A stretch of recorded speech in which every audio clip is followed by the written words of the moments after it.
എപ്പിസോഡിൻ്റെ തുടക്കത്തിൽ തന്നെ നമ്മളെ കാണിക്കുന്നത് മൂക്കാണെങ്കിൽ തടേനെ വിളിച്ചിട്ട് പറയുന്നുണ്ട്, ഞാനിവിടെ വീട്ടിലാണ്, എനിക്കിന്നിവിടെ കുറച്ച് ക്ലീനിങ്ങും കാര്യങ്ങളൊക്കെ ഉണ്ട്, ഒന്നുകൊണ്ടും പേടിക്കണ്ട, ഞാനിവിടെ സേഫാണെന്നൊക്കെ അവൾ പറഞ്ഞിട്ട് അവിടുത്തെ കാര്യങ്ങളെല്ലാം ക്ലീൻ ചെയ്യാമെന്ന് വിചാരിക്കുമ്പോൾ എന്തോ ഒരു ശബ്ദം കേൾക്കുന്നുണ്ട്. അവൾ പ്രാർത്ഥിക്കുന്നുണ്ട്, നിനക്ക് എന്നെ ഒരു സിസ്റ്ററിനെ പോലെ ആയിരുന്നല്ലോ, ഞാൻ നിന്നെ ഉപദ്രവിക്കാനൊന്നും വന്നതല്ല, ഞാനവിടെ ഒന്ന് ക്ലീൻ ചെയ്യാൻ വേണ്ടിയിട്ട് വന്നതാണെന്ന് അവളോട് അനുവാദം ചോദിച്ചിട്ടാണ് അവിടെ എല്ലാ സാധനങ്ങളും അവൾ ക്ലീൻ ചെയ്യുന്നത്. ഓരോന്നും വൃത്തിയാക്കുന്നുണ്ട്, പൊടിപടലങ്ങളെല്ലാം അവൾ അടിച്ചു വാരി കളയുന്നുണ്ട്. അവൾ അങ്ങനെ ക്ലീൻ ചെയ്തൊടുവിൽ സോഫ സെറ്റ് തുടച്ചുകൊണ്ടിരിക്കുമ്പോൾ എന്തോ ഒരനൊക്കെ കേൾക്കും. പെട്ടെന്ന് തിരിഞ്ഞു നോക്കുമ്പോഴേക്കും പുറകിൽ നിൽക്കുന്ന കള്ളനെ കണ്ട് അവൾ ഒത്തിരി പേടിക്കുന്നുണ്ടെങ്കിലും പെട്ടെന്ന് തന്നെ അവളുടെ മുഖത്തേക്ക് അവൻ അപ്രത്യക്ഷമായിട്ട് ഒരു അടി വെച്ച് കൊടുക്കാണ്. അടി കൊണ്ട വേദനയിൽ മൂക്ക് പോയി സോഫയിൽ കിടക്കുന്നുണ്ടെങ്കിലും പെട്ടെന്ന് തന്നെ അവൾ എണീറ്റ് തിരിച്ച് അവനെ മടിക്കാണ്. അങ്ങനെ ഒരു ചെറിയ ഫൈറ്റ് തന്നെ അവിടെ ക്രിയേറ്റ് ആവുന്നുണ്ട്. അങ്ങോട്ടും ഇങ്ങോട്ടും തല്ലുപിടിച്ചുകൊണ്ട് നിൽക്കുന്ന ഇടയിലേക്ക് കിമ്മ് കയറി വരാണ്. കിമ്മിനെ കാണുന്നതും അവള് ഒത്തിരി ഞെട്ടുന്നുണ്ട്. കിമ്മും ആ കള്ളനുമായിട്ട് നല്ലൊരു തല്ലുപിടുത്തം തന്നെ അവിടെ നടക്കുന്നുണ്ട്. പെട്ടെന്ന് തന്നെ മൂക്കാണെങ്കിൽ പോലീസിനെ വിളിക്കുന്നുണ്ട്. ഈ ഒരു സംഭാഷണം കേൾക്കുന്ന കള്ളനാണെങ്കിൽ കിമ്മിനെ അവിടെ ഇട്ടിട്ട് അവിടെ നിന്ന് ഓടി രക്ഷപ്പെടാണ്. പെട്ടെന്ന് തന്നെ കിമ്മ് മൂക്കിൻ്റെ അടുത്ത് വന്ന് ചോദിക്കുന്നുണ്ട്, നീ ഓക്കെ അല്ലേ, നിനക്കൊന്നും പറ്റിയില്ലല്ലോ എന്ന്, നീ എന്തിനാണ് ഇങ്ങോട്ട് വന്നതെന്നും കൂടി ചോദിക്കുമ്പോഴേക്കും ഞാനിവിടെ ക്ലീൻ ചെയ്യാൻ വേണ്ടിയിട്ട് വന്നതാണ്, അല്ലാതെ വേറൊന്നിനും അല്ല എന്ന് പറയുന്നുണ്ട്. നീ എന്തിനാണ് ഇങ്ങോട്ട് ഇപ്പോൾ വന്നതെന്ന് ചോദിക്കുമ്പോഴേക്കും ഞാൻ ചേച്ചീനെ മിസ് ചെയ്തു, കുറച്ച് ദിവസമായി കണ്ടിട്ട്, അതുകൊണ്ടാണ് വന്നേക്കുന്നത്, ഇന്ന് നീ പോകണ്ട, ഇവിടെ തന്നെ താമസിച്ചോളൂ, ഈ ലൈൻ ക്രോസ് ചെയ്തിട്ട് ഇങ്ങോട്ട് വരരുത് എന്ന് പറഞ്ഞിട്ട് രണ്ടുപേരും കൂടി ആ സോഫയിൽ അന്നത്തെ രാത്രി കഴിയാൻ തീരുമാനിക്കുകയാണ്. അങ്ങനെ രാത്രിയാവുന്നുണ്ട്. ഒരു ഉറക്കം കഴിഞ്ഞ് നോക്കുമ്പോൾ അവളുടെ കൈകാലുകൾ ബലമായി ആരോ ബന്ധിച്ചിട്ടേക്കുന്നത് അവള് ശ്രദ്ധിക്കുന്നുണ്ട്. പെട്ടെന്ന് തന്നെ അത് കണ്ട് അവള് ഞെട്ടി എണീറ്റ് കരയുന്നുണ്ട്. ഈ ഒച്ച കേട്ടിട്ട് കിമ്മെണീക്കുന്നുണ്ട്. അവൻ പറയുന്നുണ്ട്, നീ എൻ്റെ അടുത്തേക്ക് വരാതിരിക്കാൻ വേണ്ടി ഞാൻ തന്നെയാണ് കെട്ടിയിട്ടേന്ന്. അവൻ കുറച്ച് ക്ലോസ് ആയിട്ട് എന്ന് പറയുമ്പോഴേക്കും അവളും പെട്ടെന്ന് അങ്ങ് സൈലന്റ് ആയി പോവാണ്. എന്തൊക്കെ പറഞ്ഞാലും ഒരു കാലത്ത് അവൾ അത്രയധികം സ്നേഹിച്ചൊരു വ്യക്തിയായിരുന്നല്ലോ അവൻ. അങ്ങനെ അവള് വിടാതെ അവിടെ തന്നെ കിടന്നുറങ്ങുന്നുണ്ട്. അങ്ങനെ നമ്മുടെ സെറ്റ് ചെയ്ത് വെച്ച സമയമാകുമ്പോഴേക്കും ആ വാക്വം ക്ലീനർ ഓണായി അവിടെ ക്ലീൻ ചെയ്യുന്നുണ്ട്. എനിക്ക് തോന്നുന്നു ഇതിൻ്റെ പുറകില് എന്തെങ്കിലുമൊക്കെ ഒരു കാരണങ്ങളും അവള് കണ്ടുവച്ചിട്ടുണ്ടാവുമെന്ന്. അങ്ങനെ രാവിലെ ആവുന്നുണ്ട്. തട മൂക്കിനെ വിളിച്ചിട്ട് കുറേ വെച്ചെടുക്കുന്നുണ്ട്. എന്നോട് ഞാൻ പറഞ്ഞില്ലേ അങ്ങോട്ടൊന്നും പോകരുതെന്ന്, എൻ്റെ വാക്കേട്ട് നീ എന്തിനാണ് അവിടെ പോയത്, എന്നാലും നിനക്ക് എന്തെങ്കിലും സംഭവിച്ചെങ്കിൽ ആരാണ് ഉത്തരവാദിത്തം പറയുക എന്നെല്ലാമാണ് അവൻ ചോദിക്കുന്നത്. നേരെ മറിച്ച് നമ്മുടെ കിമ്മും വക്കീലും ആണെങ്കിൽ വേറൊരു കാര്യത്തിലായിരുന്നു. കാരണം നമ്മുടെ തട ആ വീട് വിൽക്കാനുള്ള പരസ്യമെല്ലാം ഓൺലൈനിൽ കൊടുത്തിട്ടുണ്ട്. എന്തൊക്കെ വന്നാലും ആ വീട് വിൽക്കരുത് എന്ന് നമ്മുടെ കിം പറയുമ്പോൾ, നിന്റെ ചേച്ചിയുടെ സ്വത്ത് മരണശേഷം ചേച്ചിയുടെ ഹസ്ബൻഡിൻ്റെ പേരിലാണ് ഓൾറെഡി ആക്കി വെച്ചേക്കുന്നത്, നമുക്ക് ലീഗലായിട്ട് ഇതിലൊന്നും ചെയ്യാൻ പറ്റില്ല, ഇനിയുള്ള വഴി ആ വീട് മേടിക്കൽ മാത്രം ഒന്നും കൂടി കൂട്ടിച്ചേർക്കുന്നുണ്ട്.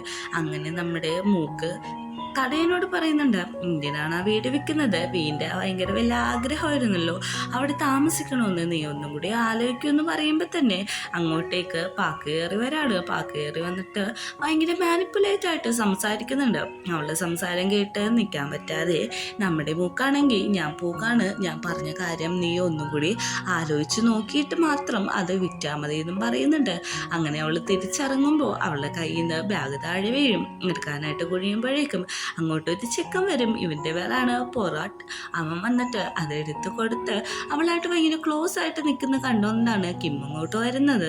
കിം അവിടെ വന്നിട്ട് ചോദിക്കുന്നുണ്ട്, നിനക്ക് ഇത്ര പെട്ടെന്ന് മൂവ് ഓൺ ആവാൻ പറ്റിയോ എന്നെല്ലാം അവളെ കുറ്റപ്പെടുത്തി സംസാരിക്കുമ്പോൾ, ഞാൻ മൂവ് ഓൺ ആവുകയോ ആകാതിരിക്കുകയോ നിന്റെ മാറ്ററല്ല, നീ അത് ശ്രദ്ധിക്കണ്ടെന്ന് പറഞ്ഞിട്ട് അവനെയും കൂട്ടിയിട്ട് അവിടെ നിന്ന് പോകാണ്. ഇത് കണ്ട് നിൽക്കുന്ന കിമ്മിന് ഒട്ടും തന്നെ ഇഷ്ടപ്പെടുന്നില്ല. പാക്ക വരുമ്പോൾ അവളോട് പറയുന്നുണ്ട്, ആ പൊറാട്ട് എന്തിനാണ് അവളോട് അവളോട് ഇത്ര ക്ലോസ് ആയി നിൽക്കുന്നതെന്നല്ല. നീ എന്തിനാണ് ജലസാവുന്നത്?